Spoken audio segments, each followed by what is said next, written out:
to the roof of the broadcast centre here at Wimbledon, because 715 days since we were last here to watch some top-class tennis. Wimbledon is finally back, weather permitting. And so is the Coffee Morning presented by Lavazza. My name is Danny Jameson. This right here is Rachel Stringer. Thank you, Danny. Lovely welcome there. And just as the wind blows, the hair in my face as well, meaning it's a little bit blustery down here, SW19, but that's not going to stop any first-class action as well. And 2 times Wimbledon champion Andy Murray, home hopeful. He's back in action, isn't he, in the singles, of course. He hasn't been here for 4 years now, since 2017, contesting the singles. But I think something that we're all super excited about, you can see them behind us, it's the fans. They are back as well. I'm sure they can't wait. And if 2019 is anything to go by, 2021 is going to be pretty special.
Wimbledon number 5 for the Serbian superstar. What a treat this has been.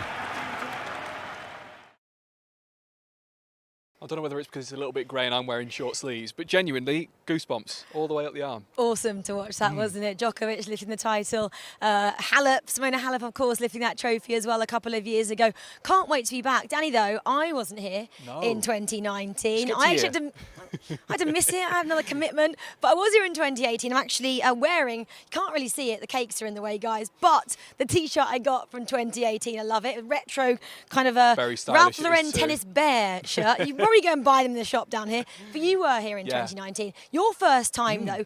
What kind of, I guess, did you experience here which you didn't particularly expect? Well, yeah, so it was the first time that I'd worked here. Yeah. I've been here a couple of times as a fan, but never for the whole 2 weeks, just the odd day in the queue. I suppose there's 2 things that you don't quite get if you sat at home watching it on TV. The first thing is I went and watched Joe Wilfried against Rafael.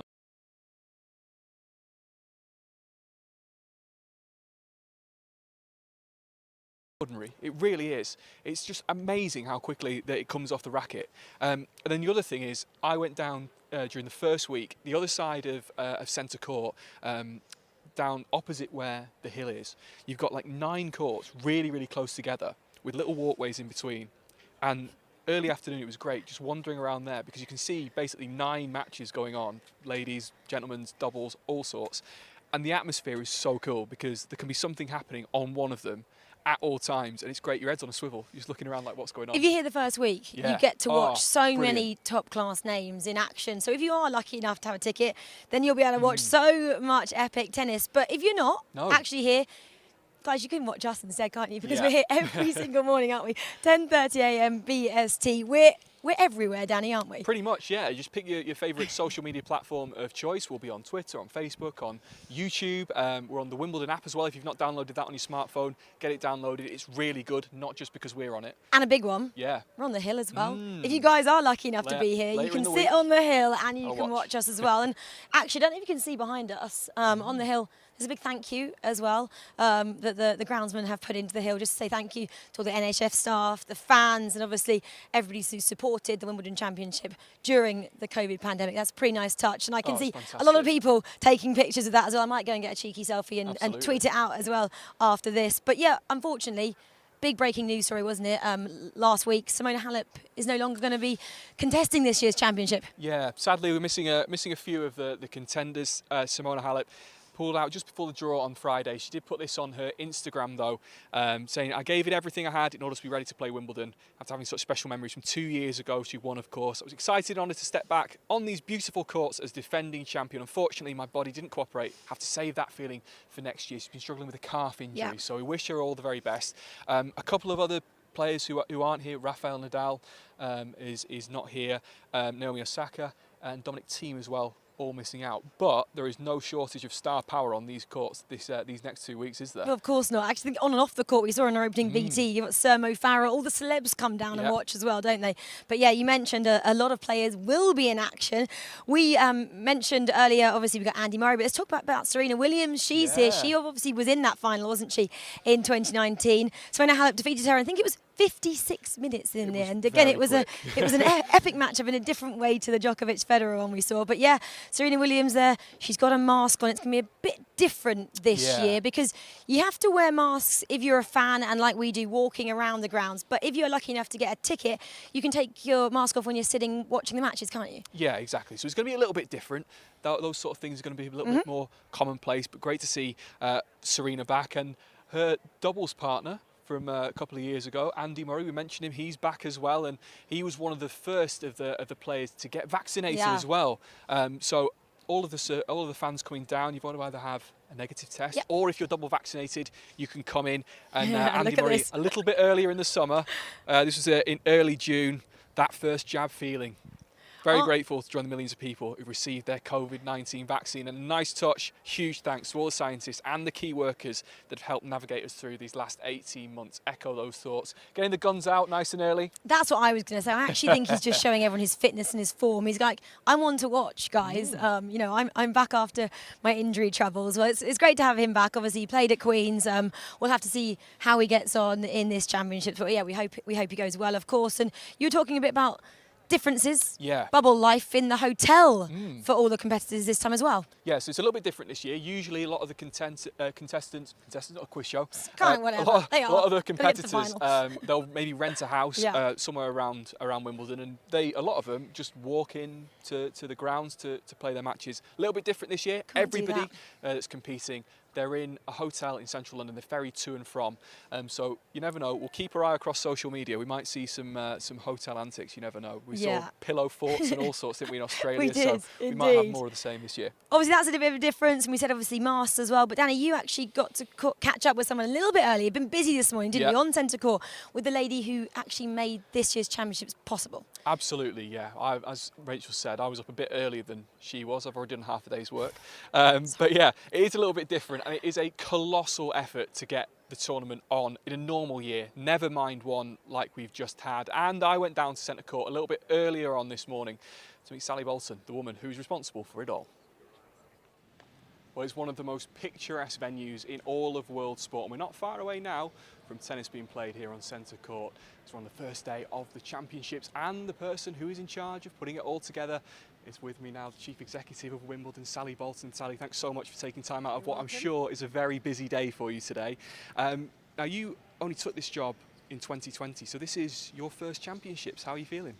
It is my first championships. I think a little bit of trepidation. I think you always feel that the first morning of the championships, but more than anything, just enormous amount of excitement at bringing the world's best players back to our grass courts and welcoming some fans in to watch them. It's a familiar championships feeling. It's just great to be back. I'm sure it is. Now, as we mentioned, you've had the first year been a little bit tricky. What sort of challenges have there been to try and get the tournament on this year? I think the single biggest challenge we've faced is the levels of uncertainty we've had. We've had a year of effectively not really having clarity about what the championships would look like, and really only got that clarity in recent weeks when we were allowed to join the event research programme by the government. And so beyond that point, of course, it meant we could increase the number of fans that we could allow to attend, which is fantastic news, but it did mean that we did have to put in place plans quite late, which for us is very unusual. You know, we're an organisation that's very used to certainty. We have a year to plan our tournament every year. So we've certainly had to learn to work in a different way this year. How important was it just to get it on, to get that sort of sense of normality back? Really important, and I think not just for us, but actually I think for the British population, just a sign that there's a chink of light at the end of the tunnel, that we're coming out of this pandemic. And one of the things we've thought a lot about is making sure that for the championships there's a real sense of normality and familiarity about the grounds and what this looks like. It will necessarily be a little bit different in places, but it will nonetheless be a very familiar championships. Let's talk a little bit about the changes, because it is a slightly different championships this year. What are the sort of things that tennis fans coming down can expect to be different? So as I say, we focus very hard on making it familiar, but there are some things that will be a little bit different. So as you enter the grounds, everyone that's attending will have to demonstrate their COVID status. So they'll have to have a double vaccination or demonstrate a negative lateral flow test. So that will be the difference at the gates. Of course, the welcome will still be the same as it normally is. Around the grounds, a little bit different. Obviously, we've got slightly reduced capacity, certainly for the beginning of the tournament, so fewer people around the grounds. We're asking people to wear face coverings when they're moving around. They won't have to when they're sitting on court in their seats, but when they're moving around, they will. The usual things that people have now got used to seeing, hand sanitizer stations, those kind of things, lots of that around the grounds. And I suppose the only other thing to mention is the hill, still very much part of the championships, but with a slightly reduced capacity this year. So we'll be managing that a little bit more closely this year. So how have you managed to make those changes to make it safe, but also keep that spirit of Wimbledon, to make it feel like it is the same championships? I think our start point was very much focusing on delivering a safe championships, and that's been really the foundation of the work that we've done. And beyond that, we've gone back to the practices we use. So thinking about the number of flowers and plants we bring in and beautifying the grounds, those things aren't any different. You look at the ball boys and ball girls that will be working on the courts, their training has been no different. It's been adjusted to deal with COVID measures, but it's been no different. So it's that balance of focusing on safety but staying true to the things that we do best. So when fans walk through those gates, done today and all the way through the fortnight, what do you want their reaction to be? I want to see that same picture of joy and wonder on their face as they see the grounds for the first time. I mean, we need the weather to play ball a bit more than it is today, but I think people can expect to feel that sense of familiarity, and I just want them to feel that sense of joy and uplift that this really special place gives people. Outside of COVID changes, there are a few other new ventures. Big push for sustainability in particular this year. Yeah, so last year we had a plan to introduce a reusable cup, which of course we didn't get a chance to implement. So that's back this year, reusable cup around the ground. So we are asking people to use them and then leave them here at the grounds. We also have a new punnet for the strawberries and cream, which is made from recycled cardboard and will also be recyclable. So just a few more steps in the right direction towards our ambitious goals for 2030. Absolutely, and part of that ambition, people may notice when they come in across the road, there's big plans afoot across the road for a big expansion as well. There are. So it's been a difficult year thinking about delivering this year's championships, and that's certainly been very much a focus. But it's been fantastic to also focus on our Wimbledon Park project, which is the development of the golf course land adjacent. We'll be going in for planning later in July, and so we're just now in the stage of our third stage consultation with our local residents, and we're very excited excuse me, to be announcing a new public park for London as part of those plans. So really our focus is on improving the championships for the future, but also giving something back to our local community. So it's great to be thinking short term in terms of the next 2 weeks, but also long term in terms of what the championships will look like in 5, 10, 15, 20 years from now. It's fantastic. I mean, what are you most looking forward to then, the next 2 weeks? I'm really looking forward to talking about tennis, not talking about COVID. I'm not surprised. And if we get through to singles finals weekend and you're looking back across these 2 weeks, what would make it a success for you? Well, I think I was talking about our new champions and about tennis and about what a special and memorable championships it was, not about COVID. I think we'd all love to get to that point. Amen to that. Sally, thank you so much. I'm sure it's going to be a very busy day. The very best of luck. Thank you. And hopefully you enjoy the championships. Thanks very much. Well, I'm going to echo what you just said there as well, Danny. Wish Sally there best of luck for her first championship in charge. It's a pretty big deal, isn't it? But let's have a quick look back again to 2019. That epic men's singles final between Djokovic and Federer, which lasted 4 hours and 57 minutes. Yeah, I mean, it was a ridiculous day of sport, wasn't it? Across town, across London, the England men's cricket team were busy winning the World Cup, but over there on centre court was happening one of the greatest Grand Slam finals of all time. Such an incredible opportunity missed. I can't believe it, but it is what it is, Well, it was a huge relief in the end, honestly. In this kind of matches, you work for, you live for. They give sense and they give value to every minute you spend on the court. And I think it was a great match. It was wonderful points played. It had everything, and I played also. Amazing today. So I hope it resonates in a big way. It was probably the most demanding, mentally most demanding match I was ever part of. you know, I just told myself before the match I'm you know, gonna try to switch off as much as I can from what is happening around us. One thing that probably just, you know, allowed me to come back and save match points and win this match was the mental stability in those moments. You try to forget, and for now it hurts, and it should, you know, like every loss hurts here at Wimbledon. Don't want to be depressed about actually an amazing tennis match. Of course, if you have majority of the crowd on your side, it helps. It gives you motivation, it gives you strength, it gives you energy. I mean, when you don't, then you have to find it within, I guess. So when the crowd is chanting Roger, I hear Novak. So that's, I know, it sounds silly, but it is like that. I try to convince myself that it's like that.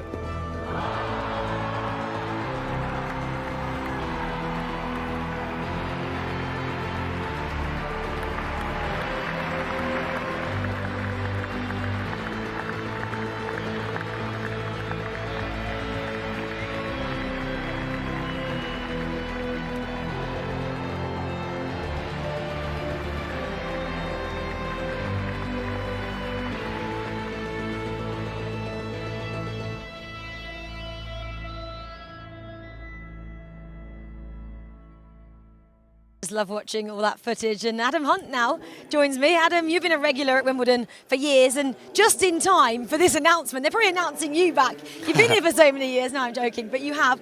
You're back on the Wimbledon channel again this time out, but you were actually there, weren't you, for the 2019 final?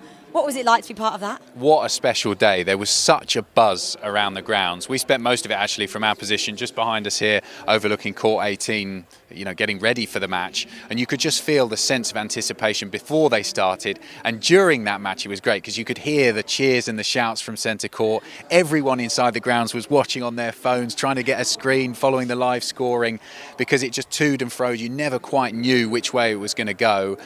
And as Danny said when he teed into that recap there, it was one of the great Grand Slam finals. It was brilliant to see Federer back playing at that level, because many people were wondering, could he do it again against a player like Djokovic on centre court? He rose to the occasion.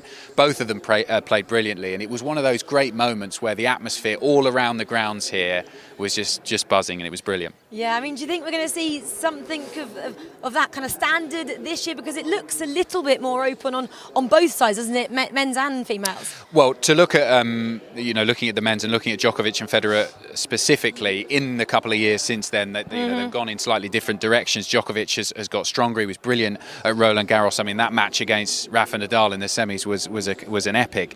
And you have to say he is the overwhelming favourite to win again here at Wimbledon, his 20th Grand Slam title, and he would join Nadal and Federer on 20 Grand Slam titles. Whereas Federer, you know, he's not quite been at the same level. So I don't think we're going to see that kind of match again. I wouldn't predict that, but whereas there's a clear favourite on the men's side, I know a lot of the British fans will be hoping I'm saying Andy Murray, but it's Novak Djokovic. Yeah, the ladies' side, it could be anyone, absolutely anyone's game. We've seen that in the ladies on the ladies' tour for a long time. Every single Grand Slam, it's difficult to pick a winner.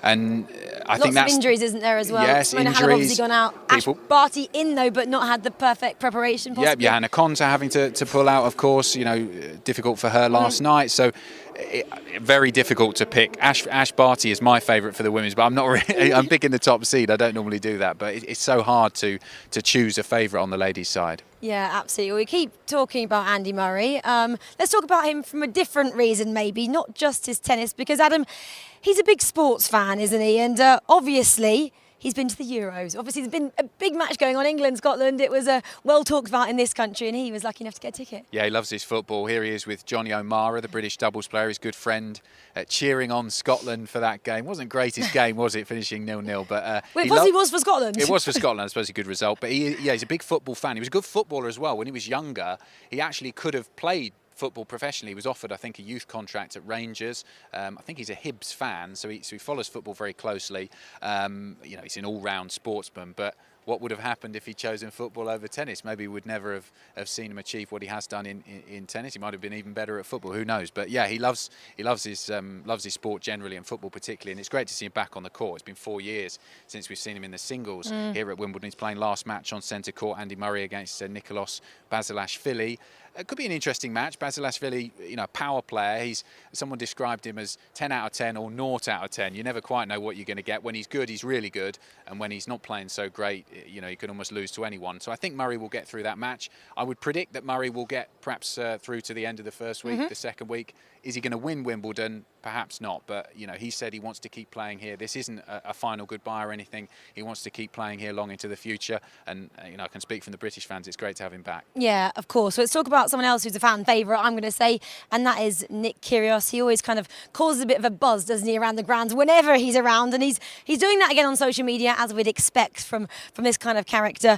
He's been tweeting out in response, actually, to Ugo Humbert, basically saying, "Oh, sheesh, Ugo, not again, man." And that's because obviously they faced off against each other in the Australian Open, I think, at the beginning of this year. Kyrgios actually got the better of Ugo on that occasion, but I guess that means that they're good friends on us off the court for his response like that. Yeah, Adam. They're part of that sort of next generation coming through. They've had some great matches in the past. You mentioned that match at the Australian Open. In the end, Kyrgios coming through, but big five-setter though. It was a long five-setter. The fans loved it. Obviously, they were supporting the home favourite there, Nick Kyrgios. But they've got a good rivalry. They're two good friends off the court too.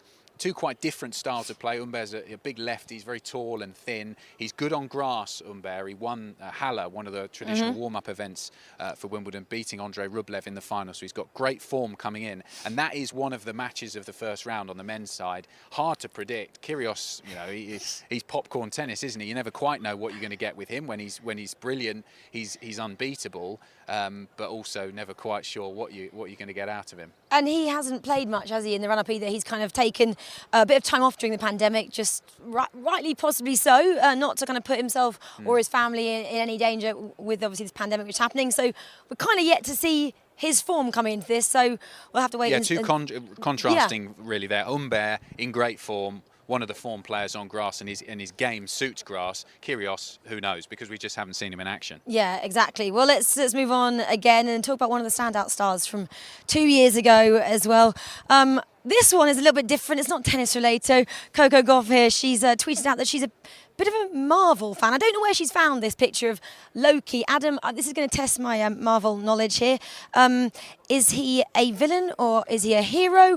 Are you a Marvel fan? Rachel, you can ask me what you like about tennis, but when it comes to Marvel, I can't really tell you too much. I'm going to say my favourite Spider-Man, but that's only because that's one of the few I know. Maybe that's not even a Marvel character. So, but to talk about Coco Gauff generally, we were saying how the atmosphere around that final, Djokovic-Federer, was brilliant last year, but the atmosphere in the first week when she was on her run, I think the thing with events like that and moments like that, when she beat Venus Williams and what she did since then, getting through to the third round before she lost to Simona Halep, it captures the imagination of the sporting world. I remember walking, up from the tube station one morning and seeing all of the newspapers, and she was on the front page, the back page. She was absolutely everywhere because no one really knew who she was. She was so young, only 15. She was very refreshing. She spoke well in the interviews.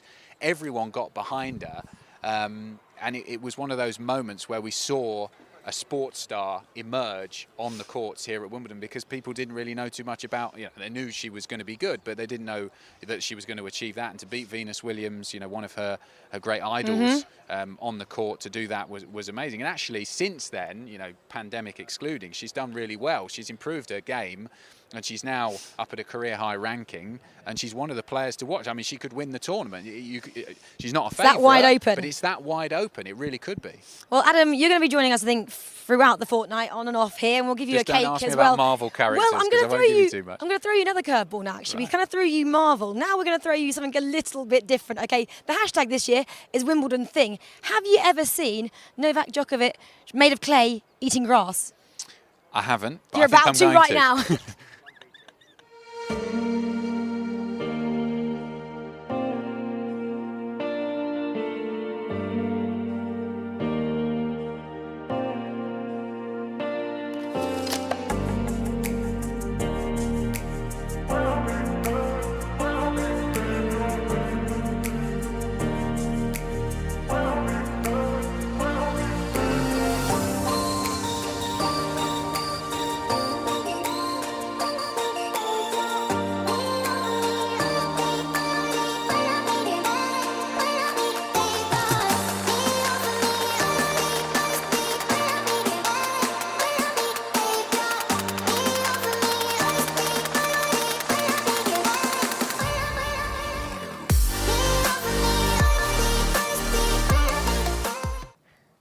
Well, Danny's back now, and he's kind of wondering where he went during that kind of Clay Djokovic Wimbledon thing. But the Wimbledon thing, as I mentioned to Adam, is a theme, isn't it? And people have started tweeting and getting all engaged on social media already, haven't they? Yeah, absolutely. Send us all your pictures wherever you're watching, whatever you do. You've dressed up as something Wimbledon related, send them in. We'll use as many as we can on the show. Much like this one, we've already got anything with a dog. I'm a sucker for things like that. So anything like this, absolutely perfect. You just use the hashtag Wimbledon thing, and much like this right here, we can get you on the show. How cute is that? Very cute. With one of these tennis I balls in can't his see mouth. actually It's what year that fantastic. tennis ball's from. If I can actually get my glasses on, maybe it's I'll not see going to be used again, is it? later. Anyway, so yeah, please guys get involved with anything Wimbledon thing. But something new this year as well. The Wimbledon YouTube have launched a new channel as well, which is called Wimbledon Kids, and they've got a pretty cool VT already on there for you guys to watch. Yeah, there's loads of stuff on there and plenty more to come. But as a little bit of a taster, here's one that's already on there about two sisters who took over the world. This is Serena, and this is her big sister Venus. They're the Williams sisters, the most famous sisters in tennis, and maybe the most famous sisters in the world. They grew up in America in the 1980s, coached by their mum and dad. Since then, they've risen to the top of the tennis world together. Between them, they have won 30 Grand Slam singles titles, including 12 at Wimbledon. Serena has 7, and her big sister has 5. It was always Venus's dream to win Wimbledon, and it came true in 2000, when she became the first black woman to win the singles title since Althea Gibson in 1958. She beat Serena on her way to that final, but her sister was there to cheer her on as she lifted the trophy for the first time. That was just the start. Between them, they won 12 of the next 17 Wimbledon singles titles. They even met in 4 finals. The sisters hate having to play against each other on the tour, so they've teamed up as doubles partners and won 14 Grand Slam titles too. They're a huge part of the history of these championships. They have inspired children all around the world, and it all started 30 years ago on the courts of their hometown.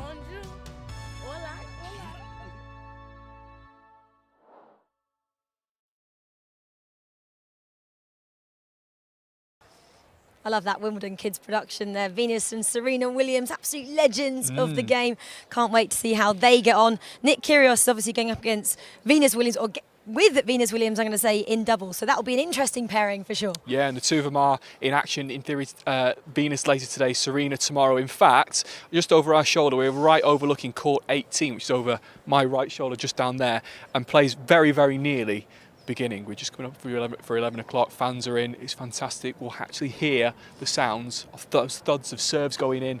We're minutes away now. It's fantastic. The wait is over, guys. Yeah. Wimbledon 2021, the championship, is starting right now. Absolutely, and we're going to be here every single day, same place, same time, 10:30. Hope you can join us. And until tomorrow, when we're back, enjoy the very first day of Wimbledon, and we'll see you here tomorrow.